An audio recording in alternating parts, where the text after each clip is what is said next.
Alliance, and I am so thrilled that you are all here today to join us for the first in a three-part series on estate planning. Our hope is that we remove some of the mystery around estate planning, and help you as you start to plan your own conversations around legacy giving.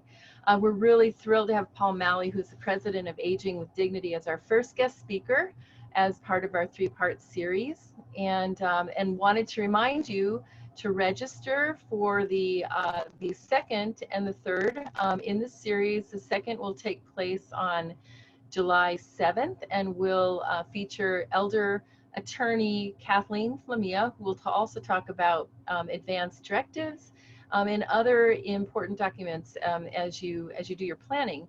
And then on July 13th, we're thrilled to have a session on composing a legacy, which explores charitable giving options. Deborah Curry, who's the Director of Investment Strategies with Yosemite Capital Management, is going to talk about very simple ways to do planned giving. But before I turn the program over to Amanda Fott-Nelson, who is PMD Alliance Development Manager, I'm happy to welcome our own PMD Alliance CEO, Sarah Jones, who's going to talk a little bit about her own decision when she did her own legacy planning and became a member of the PMD Alliance Legacy Circle. So welcome, Sarah. Thanks. I'm super excited to be here with you guys and talk about this. And I think in particular, because I feel like this is one of those things that gets a lot of airtime and yet not a lot of deep discussion that really I feel like is practical to help us as we navigate, the planning, because the planning is so complex as we think about, end of life. And the reality is, I always feel like we're never too young to do this. And for those of you that have kids, or if we have adult children on the line here, one of the things that we've found, and using the 5 wishes, is that doing some of these things right now kind of normalizes it. So with our family, we do it with my parents, not just my parents have to do it because they're older. And so it's really, I love this series that this team has put together. It's such an honor to work with this team because I think it's really thoughtful and it really does embrace the whole picture that we're looking at. And one of the things I guess I would want to say about legacy planning is, we don't have kids. So the reality is, if we didn't do any planning, and if my parents weren't alive when we die, then the state would get all of our money, which is, by the way, not much, but they would still get everything that we have. And of course, that's not what I want. And one of the other pieces that I think is important that doesn't get a lot of airtime is that we always think of this as, I don't have that much money to leave. So, a will, besides my cats, what am I going to leave? I mean, so I think a lot of us are in that place thinking about, not planning for that. But what I think is cool thinking about this, and it's one of the ways I think about it is, I have no idea how much of a house I'm going to own whenever I do die, but I will have some equity in a house, so just putting some of those things in there, whatever that is really meaningful. And it's really meaningful to an organization because it inspires other people. As soon as you give it, or even take this action, it inspires other people to do that as well. And I've run nonprofits for a couple of decades. I'm just going to stop there, say 2, maybe 3. But I know what kind of impact this has on organizations, because organizations make budgets to do their operational work every year. And that's how we keep doing our mission and keep doing our work. But rarely do you get opportunities to really just infuse some incredible innovation and propel an organization forward. And that's one of the things that these kind of gifts can do, because they tend to be a little chunk of money that actually helps an organization be able to be creative and innovative. And so, they really do make a difference regardless of the size. And so that's why we decided to do it. And we believe so much in the the work of this organization and the team that makes it happen. And you guys are all part of that team. When Rebecca said, you know, it feels like we know each other when we jump on these Zooms, I feel the same way. It's like, oh, I feel at home. And I want to just send each of you a little note that says, hi, Judy. Hi, you know, hi. So anyway, I can talk forever, you know, I can, but I can't wait to hear Paul. So I'll let you take that, Amanda, and kind of kick us off into the next piece. But thanks for letting me welcome you all, and thanks for being here. Thank you, Sarah. Hi, everybody. I see some familiar faces. I'm newish to the organization, so I haven't met everybody, but I just wanted to say thank you for joining us. This is our first program like this, and one thing I've learned about the PMD Alliance community is everyone is so willing to learn and support each other, and we really appreciate your support of us and talking about this new style of giving. So thank you for being here. And we want to welcome Paul Malley to the PMD Alliance community. Paul is the president of Aging with Dignity. Aging with Dignity is the creator of the 5 Wishes, and he's going to talk a little bit about that today. But the 5 Wishes has been dubbed the living will with heart and soul. So I'm excited to learn about it. We're glad you're here. Just one housekeeping thing, we will do questions. If you could post them in the chat throughout Paul's talk, when he's done, we'll help field those questions and get them answered for you. And with that, Paul, welcome. Let's get started. All right, that sounds good. Thank you, Amanda. It's good to be with you. And Sarah, thank you so much for starting things off, and Maureen as well. I was telling the team at PMD Alliance that in all of my interactions with all of the team, everyone has just been so wonderful and helpful, and is really a joy to work with. So it's good to be with everyone today and to see all the faces. Some of you I even see in your parentheses next to your name. I have some different locations all across the country, and that's exciting to see too. What I'm going to do is I'm going to spend just about 20 minutes giving you an overview, a little bit about our organization, mostly about the 5 Wishes document that both Sarah and Amanda mentioned. And what I think my job is to not so much unpack the story of who Aging with Dignity is and what 5 Wishes is, as it is to allow you and help you to unpack the story of who you are and what's important to you and what you want your care partners to know, your family to know, your healthcare providers to know. So, so to kick that off in that vein, I'll tell you a little bit about me, something about me. I guess the most important thing to know is that, as Amanda mentioned, I'm the president of Aging with Dignity, and I've been a part of this organization for a little over 20 years now. And I'll be honest with you, I kind of stumbled into it because when I heard about the mission of Aging with Dignity and the focus on each person's life and the importance and the worth of each person's life, my heart kind of attached to the mission, mostly because of my experience with my grandparents. I was the youngest child growing up. I had older brothers who were 10 and 12 years older than me. And I just mentioned that because I think I kind of grew up in hospitals and nursing homes from the age, very, very young age. I remember being with my grandparents at their home at first, and then many visits to them in hospitals and nursing homes. And 2 examples I'll give to you that showed me how important it is to put the focus on understanding what's important to the person. The first was that I remember when I was probably about 8 years old, my grandfather was sick and he was in the hospital and he was nearing the end of his life. And there was a restriction on who could go up to the upper floor of the hospital. So I remember I was about 8 years old and I was down in the lobby. My mom was up with my grandfather. My grandmother was with my grandfather. And I remember a nurse ducking around the corner through the stairwell, and she made a motion to me like this. She said, "Come here, your grandfather wants to see you." And I remember getting really excited because I wanted to see him too, but I wasn't old enough, and she was going to get me there. So she brought me up through the stairs, And I went into his room, and I remember the nurse said, now he's in bed and he has some tubes and oxygen in his nose, so don't be afraid. And I remember thinking, I'm not going to be afraid. I just want to see my grandfather. And because of that nurse, I was able to, I remember I hopped up onto the bed, sat at the edge of his bed, and held his hand. He was communicating. We were talking together. I told him that I loved him, and I remember the smile that he got on his face.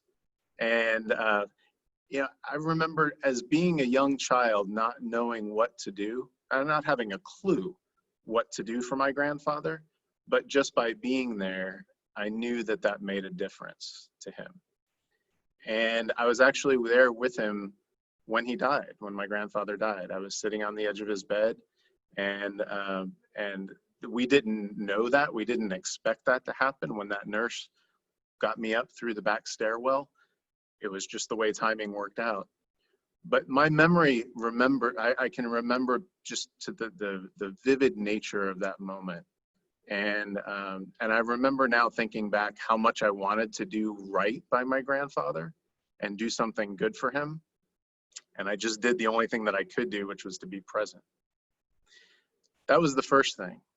The second thing was a few years later, when my grandmother was in a nursing home, I remember attending a family care planning meeting with my mother. And I think I was probably 12 or 13 years old. And I remember sitting in the dining room part of the nursing home with my mom and the administrator and the director of nursing, and they were going over my grandmother's information. And I remember thinking, you know, I think that they would take a lot better care of my grandmother if they knew her the way that I did.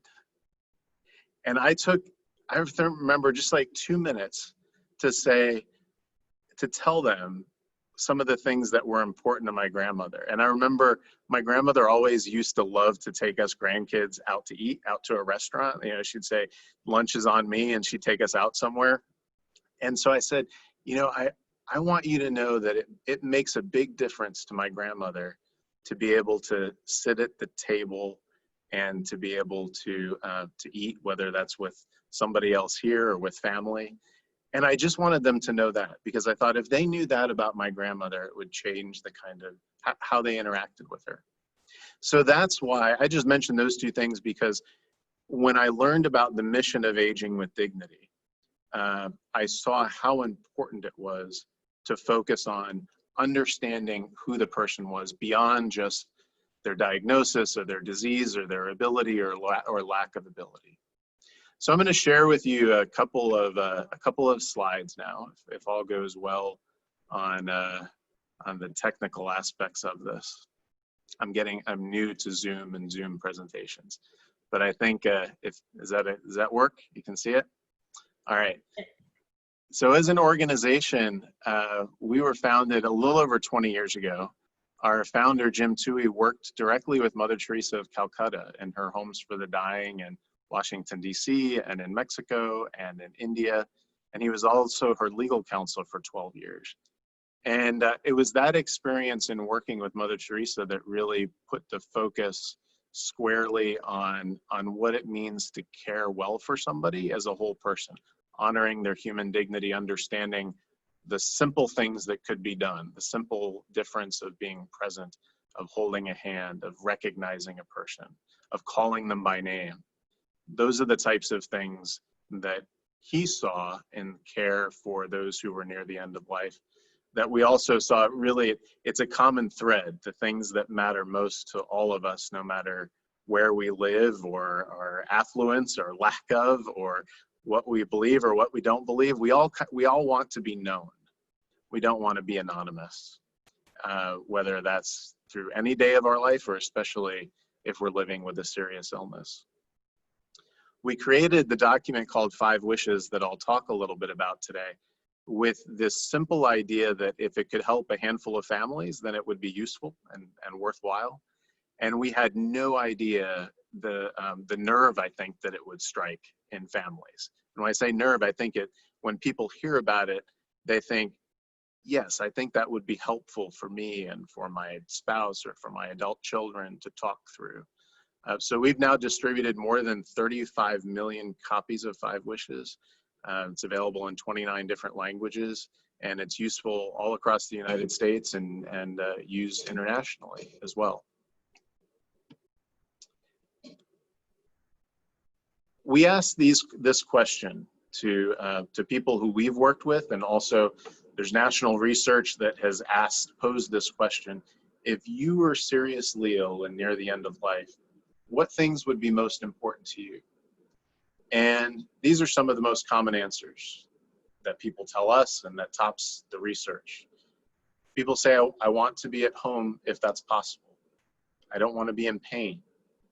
I'd like to be in the company of loved ones. And some people say one of their greatest fears is a fear of being alone. And also people say, even if I can't speak for myself, I still want to have a say in what's decided for me, whether that's medical treatment or anything else.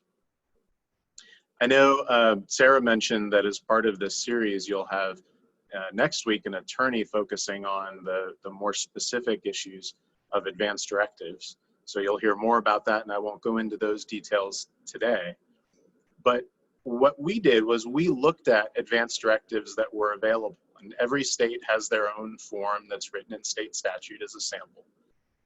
And what we realized was that most of the documents that were out there, two things. Number one, they're very hard to understand sometimes. You could almost think you need a medical or a law degree just to understand these forms that are supposed to be helpful for families to talk together and plan together. So we wanted, the first goal of Five Wishes was to make this conversation and the documents simple and easy to understand. Because our thought is, you are the expert in what's important to you. So you should be able to have this conversation with your family or with your neighbors or with your close friends, with your doctor, your nurse, whatever the case is, in any environment that you choose. It could be at your kitchen table. It can be in your family living room. It could be at your doctor's office. It could be in a telehealth visit that you have with your doctor today during these days during COVID. Even if you're not going in to see your doctor, you might have a telehealth visit and a checkup. And Five Wishes would be something that you could talk about with your doctor or with your nurse or nurse practitioner or social worker or your family.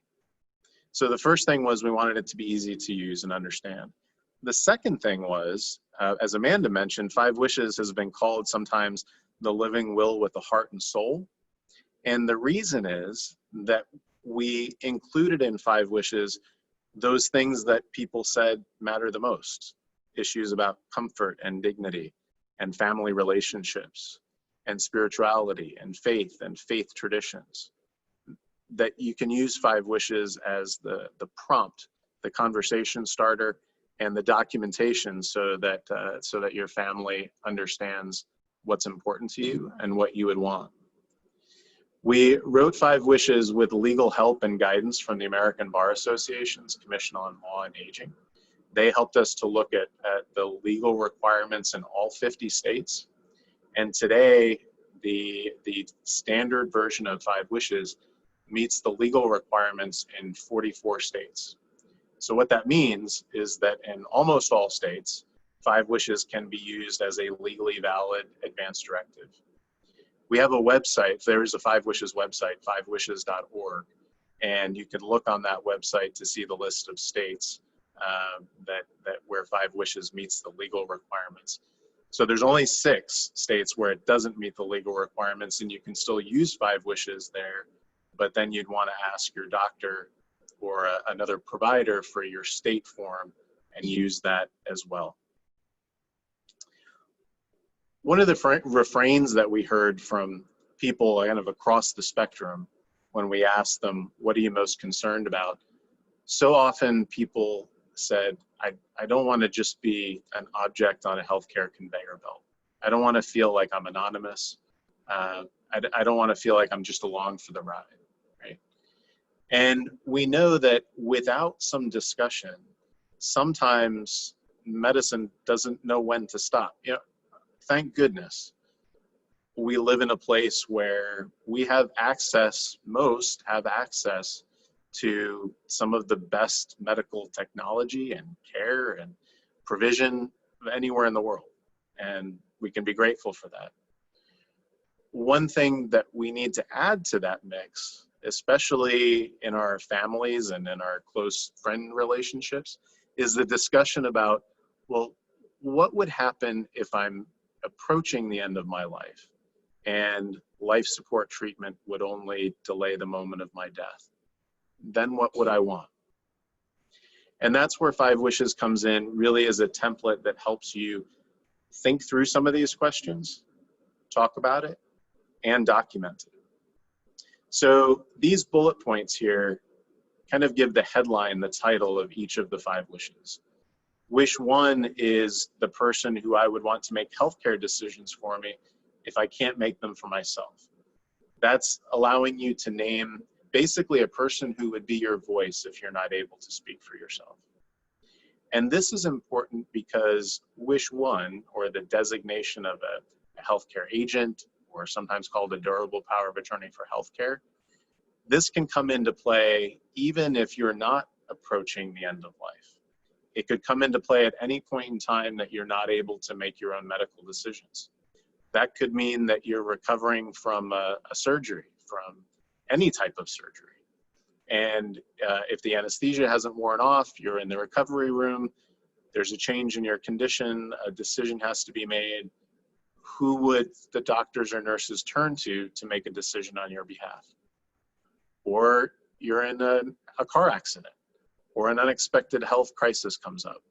Who would be a decision maker for you? Wish 1 answers that question. Then Wish 2 gets into the specifics about the kinds of life support treatment that you'd want or not want. And this is specific to what if you're getting near the end of life and life support treatment would then only delay the moment of death. And it gives you a chance to say, I would want life support treatment, or I wouldn't want it, or a third middle ground option of I want it if it could help. This sometimes brings up the question also about do not resuscitate orders or post orders or other physician orders for life-sustaining treatment. And that's a conversation that's important for you to have with your doctor. Any of those orders, that's a clear, kind of a telltale sign. If the word order is in the title of the document, that means it's an order that's signed by a healthcare provider. Do not resuscitate, or a physician order for life-sustaining treatment.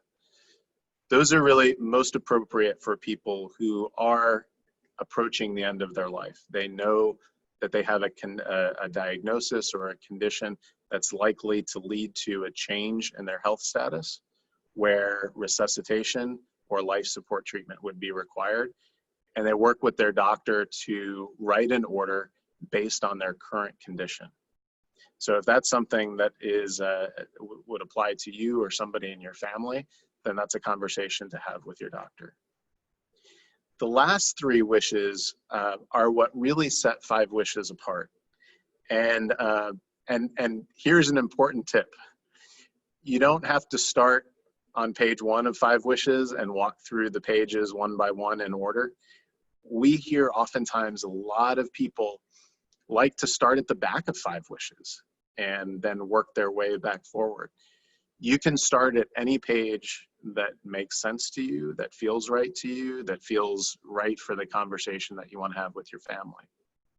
So wish 3, my wish for how comfortable I want to be.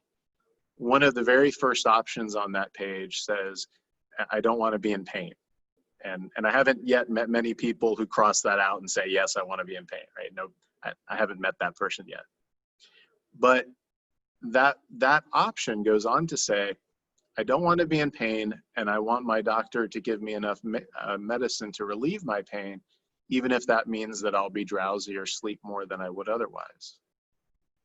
And that changes the equation for some people. You know, I watched a couple fill out 5 wishes together, husband and wife, and the wife was explaining to her husband that sorry, I got this backwards. The husband was saying that that he wanted to have more time with his grandkids. That was one of the most important things to him, was to have time to be present with the family for as long as he could be. And he said in that conversation, I'm willing to be in a little bit of pain if that means that I have more time to be present with the family. And his wife looked at him and she's shaking her head and she says, are you nuts? If it hasn't been said yet, it's not going to get said. Give me whatever you got to give me. I don't want to be in pain.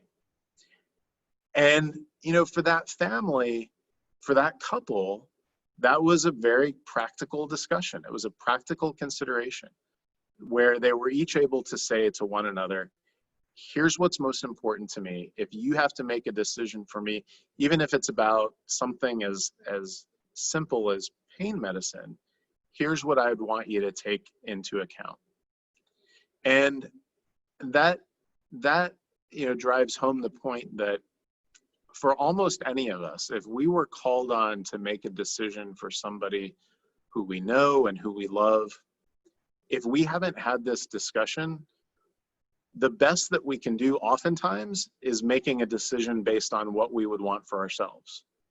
That happens every day in hospitals in America, where adult sons and daughters, even husbands and wives, or friends or family members, they're called on to make a decision for somebody who they love, whether it's life support treatment decision or pain management or any of the other comfort measures that we'll chat about.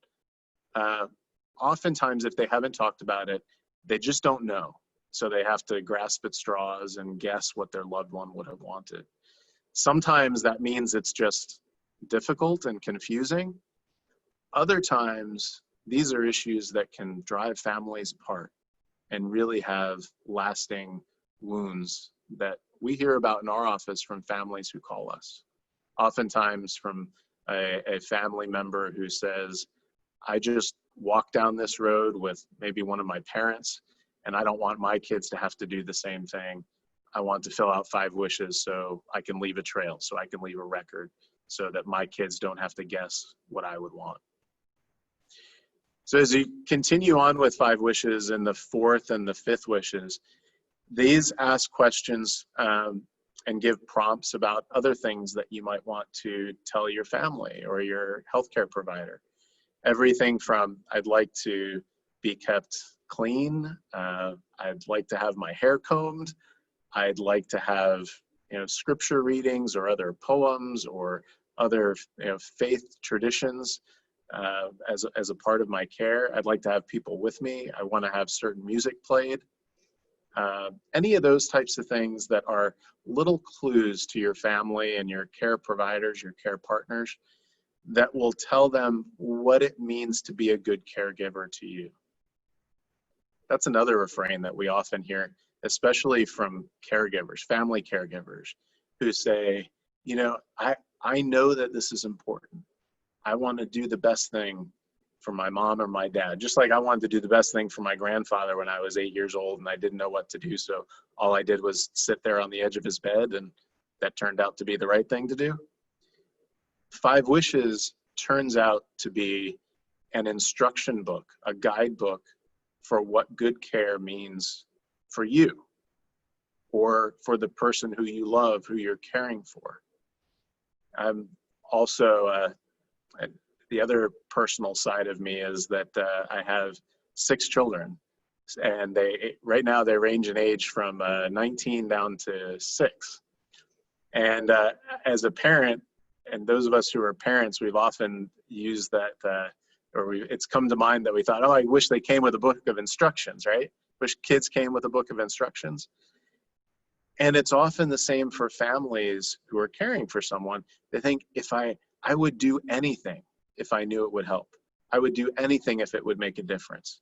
Just tell me what it is. And that's what 5 Wishes winds up helping families to do for one another, is to tell each other what makes a difference, what would make a difference, what they could do for one another. Wish 5 leaves even a trail for what I want my loved ones to know. It's a prompt that you can say, I want my loved ones to know that I love them, that I forgive them, here's some ideas for what I want to happen after I've died. There's a prompt for you to give any instructions about memorial service and how you want to be remembered. I think it's important to know that as you think about possibly filling out 5 wishes, there are people who I know who filled out 5 wishes in 10 minutes. They knew exactly what they wanted. They were able to go through the document. They checked some boxes. They crossed out a few things. They signed it. It was witnessed, and they felt good about that. And 5 wishes is written in a way that you can do that. You don't have to be, you know, a poet, an author. You don't have to write pages and pages of information. It's not complicated. So it's written in a way that you can make it as easy, as straightforward, write as few, as little words as you want, or you can attach pages and pages if you want to. If you have very specific information, you have a long playlist of songs that you want, you can attach that as a list. But it's also written in a way that, that you can complete it simply, easily, and quickly. One bit of advice I'd give to you if you're thinking about using 5 wishes or any advanced directive is to complete it for yourself first. Go through it for yourself. And as Sarah mentioned, when she was talking about their family, her family filling it out together, this is not something that you want to put anyone in the hot seat about and say to one person in the family, this is something that is important for you to think about, but not the rest of us. Take the occasion, take the time to sit together and say, as a family, as a group of friends, as a church community, whatever the case is, we're committed to caring well for one another and to knowing what's important for one another. So let's talk about this. Let's talk it through and let's fill out 5 wishes. Even in family settings, we've heard that that's sometimes a great way to prompt the discussion, is rather than going to someone and saying, you know, I attended this webinar and I really have a great idea of something that would be helpful for you. Start with your own thoughts first. You can say to them, I learned about this. I've given it some thought. Can I take a few minutes to tell you about what's important to me, just in case you have to make decisions on my behalf? Lastly, just a few other things to know that our organization offers in support of your work, your discussions, your conversations with your family or your caregivers, is that in addition to 5 wishes being available in 29 different languages that are listed there at the bottom, we also have conversation guides with prompts on how to start talking about 5 wishes with your doctor, with your family, or with your friends, and a video presentation as well. And you're welcome to reach out to me directly with any questions. My email address there, our phone number is at the bottom of the screen. And we also have a national toll-free hotline, and that toll-free number is 1-888-5-WISHES. It's 888-594-7437. And the website, 5wishes.org, is where you can find other information on how to get 5 wishes. I know the PMD Alliance has done a lot of outreach and work with 5 wishes and provided it to maybe already many of you, and we're grateful to work together. But also, you know, the way that word has spread about 5 wishes over these years is from people like you who have learned about it and brought it to their neighbor, brought it to their family, and shared it. So that's my hope today, is that maybe this is a bit of a seed that's planted that you can use, not to unpack the 5 wishes story, but to unpack your story and tell your story and fill in the blanks about what's important to you. So I think with that, I'll wrap up my remarks, and I'll turn it back to Amanda to navigate us through any questions that are out there in the chat box. Yeah, Sarah, do you want to? Oh, that was just amazing. Thank you so much. I'm serious. You've just inspired me. Now I'm going to get it out of my file and reread what I wrote, because it's probably been a few years. And yep, thank you, Karen. I see that exactly. It is the document you want with you at all times, and and it's a great communication guide. So thank you for sharing that. Yeah, and I think you've got some questions. Yes, we do. Paul, the first question we had is, can you tell us which states don't recognize the document as a living will? Pop quiz, right? So yes, okay, now let me go through the map in my mind. So starting in the West, Oregon, Kansas, Indiana, Ohio, New Hampshire. What am I missing? Is that 6? It's a 5 or 6. We did Going through the map in my mind. We can drop and Texas. Texas was the other one. Oh, good. So Curtis got it. Yes. Thank you, Curtis. And we're going to drop the link to the 5 wishes online in the chat. And somebody is telling me that you can also see the list on the website too of what states aren't recognized. Oh, That's right. Sarah. Yeah, Sarah. Oh, and one other quick thing. Feel free to just unmute yourself if you want to ask a question directly. You're welcome to put it in the chat, but you're also welcome to just unmute yourself and talk.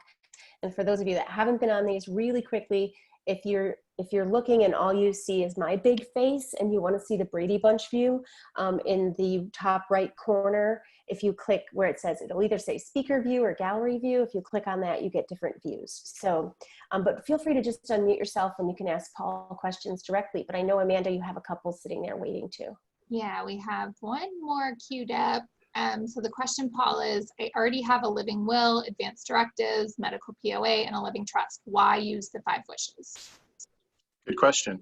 And I'll take that in 2 parts. So the why you use 5 wishes would be that in your living will or your advanced directive that you have already filled out, I'll remind the prompt from Sarah again, that if you have any document that you filled out in the past, whether it was a year ago or 5 years ago or 10 years ago, go back to look at it to make sure that it reflects what you would want today. A lot of times people tell us they have in the back of their mind that they've already done that. You know, maybe they filled out estate planning paperwork with their attorney 5 years ago and they think, okay, that's done, I don't need to think about it again. So if you have any documents that are out there that you've completed, go back to look at them and make sure that they still reflect what you would want today. Then the second thing is that if you've done that, if you've gone back to look at them and the person who you named as your designated healthcare agent is still the same, and the instructions that you've given on life support treatment 5 years ago, if those are still the same, and you don't need to update your document, then take a look at 5 wishes. And those last 3 wishes, 3, 4, and 5, the thoughts on what my family should know or my caregivers should know about my comfort preferences, who I'd want with me, what I want my loved ones to know, those things are not typically in an advanced directive document. And those are that's what makes 5 wishes different. And I think that's what hits the heart and the soul of what's important to you as a person that you want to convey onto your family or your healthcare providers, anybody who's caring for you. So if there are 2 things that you can do, if you have an existing document that you've completed years ago, and if you want to update it, you can fill out 5 wishes or any advanced directive. And this is an important point. Whichever document that you filled out and signed that has the most recent date, that's the controlling document. And it voids anything that you've written before. So if you fill out and sign 5 wishes today, that would override the advanced directive that you filled out yesterday or 5 years ago or 10 years ago. If you have documents that you've completed with your attorney, if you've already named a healthcare agent and you've given direction on life support treatment and you like those documents and you want to keep them, you can still use 5 wishes. And the way that you would do that is just cross out wish 1 and wish 2 that are the equivalents of the healthcare agent and the living will portion. And you can write, see my document created on January 1st, 2010, and link the 2 together. So you can use 5 wishes even if you want to combine it or even think of it as an addendum to the estate planning package that maybe you already created with an attorney. And then give a copy of your 5 wishes to your attorney and ask that it be included in your legal file and that it be attached to your existing documents. So you don't have to make a choice of this document or that document. You can put the two of them together. To follow up, and I'm sorry if I missed it, does the 5 wishes need to be notarized? There are only a couple of states, mostly in the East, South Carolina, North Carolina, Missouri, I think, that require notarization, and that's included in 5 wishes, space for notarization. Okay. The instruction that's written in there, the instruction in 5 wishes is that it should be signed, dated, and witnessed by 2 people. And if you do those things, signed, dated, witnessed by 2 people, then you've met the legal requirements in all of the states that are listed in all of the 44 states. Here's the caveat. There are some states, California comes to mind, where in California, if you are filling out an advance directive, you have the option of choosing either 2 witnesses or 1 notary. We keep it simple and just point everybody to 2 witnesses. But there's a prompt in 5 wishes that says, follow these directions unless you know the laws of your state. So the takeaway message there is, if you know the laws of your state, or if you're consulting with an attorney and they give you guidance that you can use a notary in place of a witness, then go ahead and do that. But the basic rule of thumb is sign, dated, and 2 witnesses, and you've met the legal requirements. Does anybody else have any questions for Paul? I have one. Do the witnesses need to be people that are not signing the document? In other words, can you be a witness for the other person signing? Good question. On the signature page of 5 wishes, there's a list of people who cannot be your witness. So it can't be the person who you've named as their healthcare agent. It can't be a family member or a healthcare provider. And there are a few other exclusions. So a good guide there is try to find somebody. It might be a next door neighbor. It doesn't need to be somebody who knows you well, and they don't have to look at your whole 5 wishes. You don't have to explain it to them. They don't need to know anything that you've written in 5 wishes. The only thing that a witness is doing is saying that they have witnessed you sign the document and that you're of sound mind. So the basic guidance there is pick someone who can attest to that, but who is not related to you, and definitely not somebody who you've named in wish 1 as your healthcare agent. Okay. This is a great question from Sheila. What resources can we consult to find out what it's like to be on a particular kind of treatment? For example, COVID makes us question whether we want to be on a ventilator if it's the only hope for survival. If yes, what factors do we consider to determine for how long? That's a great question. That is a big question and an important one. And there are some guides out there that explain, for example, statistics related to CPR and resuscitation and the number of individuals who receive CPR and then return to the state of health that they were in before. That number is very low. So I think the best source for information on that's specific to you would be to have that conversation with your doctor, with your healthcare provider, because it makes a difference what your personal situation is, what your own diagnosis is, what your current health condition is.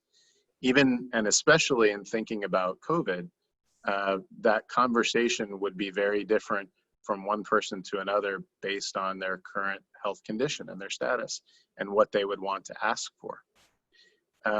And speaking of the specific questions that come up related to COVID, there's been a lot of talk about that of people who have completed an advance directive or even a medical order, POLST or a DNR, that said, or especially POLST, if they said that based on their current diagnosis, which might be any, cancer or CHF or COPD or any of these other things.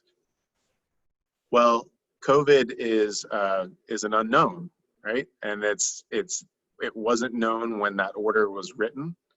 So the question comes up then from the healthcare providers and from family members of, well, this is a wild card now.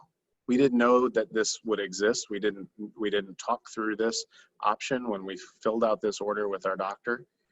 So in many ways, that means you have to have that conversation again with COVID in mind, thinking if I need not only resuscitation, but if I need to be hospitalized, if I require a ventilator. In most cases, COVID would be considered an acute illness. It's something that hopefully, please God, can be recovered from. But it makes a difference what your current health condition is, and that would, I hesitate to point in any direction of statistics or decision guides on specific treatment, because if I were answering this in the way that I would tell my own mother or father, I don't think there's a perfect decision guide out there that fits for everybody. And I think the decision guide needs to be discerned through a conversation that takes into account your current health condition. So on that note about conversation, so if your family has been hesitant to have this conversation, it's not an easy one. Do you have any recommendations for how to start that conversation with your family? Really good question. You can use this webinar as an excuse. You can say, I mean that sincerely by saying, you can tell your family members that you participated in this today, and you can say it really got me thinking, and can I tell you about it? It's normal for families to not want to talk about this. It's normal for people of all ages to not want to talk about this. It almost always takes one person taking the lead, taking the initiative, to say, I think this is really important, and this is something that we should talk through. It's always easier, I think, to start with your own wishes first and your own preferences. I think it's a lot harder to put somebody on the spot and say, I attended this webinar and it made me think of you, and I think here's something you need to think about. But if you say, I've given this some thought, and it's really important to me to be able to tell you what I've written down and explain some of this to you. So if you're ever called on to make a decision for me, you don't have to guess. And that's a bit of an easier way to work your way into the discussion, starting with yourself first and asking them, will you just hear me out? Will you listen to what I've thought about? And that opens the door for them to think, well, maybe this is something I should think about also for myself. And then you can have more of the two-way conversation. And always ask, you can give them some flexibility in it to say, is now a good time? Do you want to circle back next week? And then don't be too discouraged if today isn't the right day, but try, keep trying, plant the seed, and then return back to it. This is a great question from Larry. Can a letter be used as a starter with a family member who's hesitant to have those conversations? Sure. Yep. A letter can be used. And if you've completed your 5 wishes, you should make copies of your 5 wishes and give it to your family members, give it to your doctor, and ask that it be included in your medical chart as well. But a letter is absolutely a good way to do that. I think it helps for families to hear you speak this in your own words, to be able to ask questions about it, to be able to ask some clarifying questions. But I think a letter is a fine start, and if it opens the door even a little crack, then that's progress and that's useful. Roger, I see your finger. This is wonderful. I've got 2 points. we could make copies and have a family meeting and just say it's here if you would like a copy. And second point, you can never be too quick.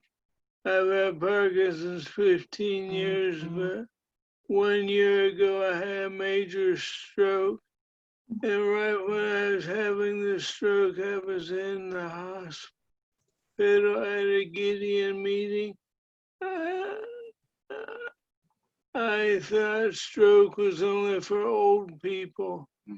I could have walked down the hall and got a clotbuster, but I didn't get diagnosed for 8 days later. I couldn't talk, move my fingers or my toes, but thank God he's recovered me. So the question of when was yesterday wouldn't be too quick. We never know. We're only given now, not tonight or tomorrow. Roger, Thank you, Paul. This was excellent. Roger, you can't see it, but the staff is all talking about how wonderful you are. So thank you for sharing that. Perfectly said, Roger. Perfectly said. It's all of you rubbing off on me. Thank you. It's contagious. I think we're winding down. Are there any more questions for Paul? Does Frank have a question? Can you see him? He's waving his hand. Frank, did you have a question? Can you hear me? Let's see, I can't. Yep, it's me. It's Ken. You mentioned Oregon is not on the approved list or whatever. Can you explain why and just what are the reasons for something like that? Yep. So in Oregon and the other 5 states, their state statute is written in a way that it makes their advanced directive document that's written in statute the mandatory form. So in Oregon, to name a healthcare agent, a decision maker, the state law requires that you use the state approved form. And from our perspective, that doesn't make a whole lot of sense to require the use of a state approved or a mandated form. But 6 states, including Oregon, have that requirement. So what that would mean in Oregon is that if you use 5 wishes, you can still use it. It's a written record of what you would want. And 9 or 9.5 times out of 10, even in Oregon, it would be honored and followed without any question. But when we go to the American Bar Association and look at the legal review, they're very specific about not just likely, but actually meeting the letter of the law. And those 6 states, to meet the letter of the law, you would have to use that written state approved form. So if I already have all the documents, living will, living trust, POA, yada, yada, yada, all prepared by an Oregon attorney for me, so I know that they're following, Oregon guidelines or requirements. Is that where you cross out the first 2 on the 5 wishes and then use the last 3 as an addendum? Exactly. That's right. And do you then use the 5 wishes document to point back to the living will, or do you say something on the living will which has already been notarized, so it would have to be something else? Can you point that to the 5 wishes? I'm just trying to figure out the logistics of this. And I would do both. On 5 wishes, I would say, see my Oregon advanced directive that I completed on, and then put the signature date there so that they have a point of reference to look and make sure that they know that they're finding the right document. And then on your Oregon document, even if you signed it, previously, a year ago or years ago, you could still write on the margin, please see my 5 wishes that I signed in 2020. And that connects those 2 things together. And then where does a post fit in? So the post would be most similar to the question about life support treatment, and that is the medical order that's signed by the doctor and would be part of your medical chart. So for most people, a post is not something that they would have as part of their estate plan, that their attorney would have. That's a medical function, a medical document, a medical order that would be part of your medical record. So in that case, the three things, this starts to sound complicated now, all go together. Your advance directive document that you might have completed with your attorney, your 5 wishes that gives instructions on comfort and what you want caregivers to know, and then if you have it, the post, that's the specific medical order about life support treatment. Those 3 things can all coexist and fill a different spot of different need. And then you throw in the back of an envelope or whatever notes you made. Yes. So that you get everything. And then make sure someone in the family, if it's not in a lockbox, somebody knows where to find these. My father had a heart attack, and he had a DNR, but my mother was so shook she pulled out the wrong paper, and they have him intubated when we got to the hospital. But we had the right paper with us. We gave it to the doctor, and then he took care of it. So a doctor, your medical doctor, is a good person to leave the medical information with. But just make sure someone in the family knows where these papers are. Excellent point. The last thing you want to do is hide it somewhere. You want people to know about it. And I saw one of the chat questions pop up about Post and if they can be obtained online. And then the link was shared for the National Post Organization for information on Post. However, if you are looking to complete a post, the only way to do that is with your healthcare provider.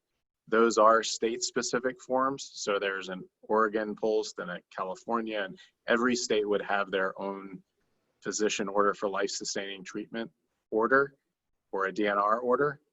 And the big difference with any of those forms that contain that word order is that it's a medical provider order. So it's not something you can do on your own. It's not something that you can print out a post and then have a conversation about that with your family and fill it out and sign it. If it's any of those documents with the word order in it, it means it's a conversation with your doctor, and the order is actually signed by your doctor. With 5 wishes, with any advance directive, you are the signator. You're the person who's making the decisions, who's giving the directive, who's signing it. That's different with a medical order. With a medical order, the signator, the signer, is the healthcare provider who's giving an order based, hopefully, on a decision that both of you have reached together. And by the way, in Oregon, I don't know if this is nationwide, but in Oregon, our post forms are, well, originally they were on a pink piece of paper, but now they're all computer generated, so it's just plain white paper. But they go in a pink envelope that you're supposed to attach to your refrigerator, and paramedics are trained to look there. And personally, I put all my other documents in that envelope too, so that if they grab that and they see whatever instructions I have, they can take whatever advanced directives and all of that business, they can take that with them should I be transported. Good idea. Thank you, Ken. I have one. Is that pink envelope a national thing, or is that just? There are some envelopes that I've seen that are even the plastic envelopes that go with a magnet on the refrigerator. So that's used elsewhere. The colors are different. Even with post orders, sometimes that's the pink form, sometimes the blue form, or the green form, or the yellow form. You did? I prefer fuchsia with yellow polka dots. Okay. You put that on your 5 wishes. Frank has one question, and then we're going to wrap up. If I remember correctly, in reference to, oh, give me a second, 1 second. In reference to signatures, okay, can one sign more than one place for a document? For instance, if you only know 3 people hypothetically, and you want to fill out all 5 documents, can one person put 2 signatures on 2 different documents legally? Sure. So on the different documents, if in 5 wishes, it's actually all one document. So all of the wishes are combined in one small booklet. You could have the same 2 witnesses for 5 wishes as any other legal documents that you have. There's not a limitation on the number of documents that a person can be a witness of, but there is a limitation in 5 wishes if you've named somebody if you've named a close friend as your healthcare agent in wish 1, that person could not be also your witness. I was listening very intently, and the preliminary part of your document did say that you can't have your brother sign, or it's a couple of disclaimers as far as who can sign without any problem. Thank you very much. You answered my question.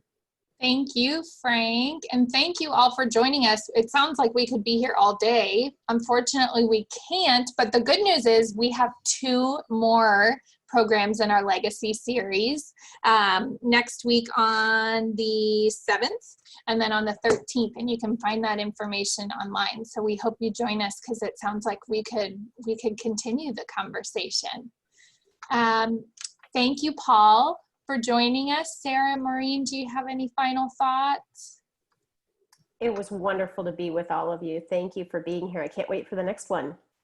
Yes, and thank you for all the sharing and great questions. And thank you so much, Paul. Good to be with everyone and meet you all. Appreciate it. And just before we go, just so you know, I know there was a lot of good links in the chat. I just added one about the upcoming webinars. So if you open up your chat, write down where it allows you to type a message. There's 3 little dots. It's the lower right-hand corner. And if you click on those 3 little dots on your computer, you can click on to save chat. And if you save the chat, you'll get down all those links.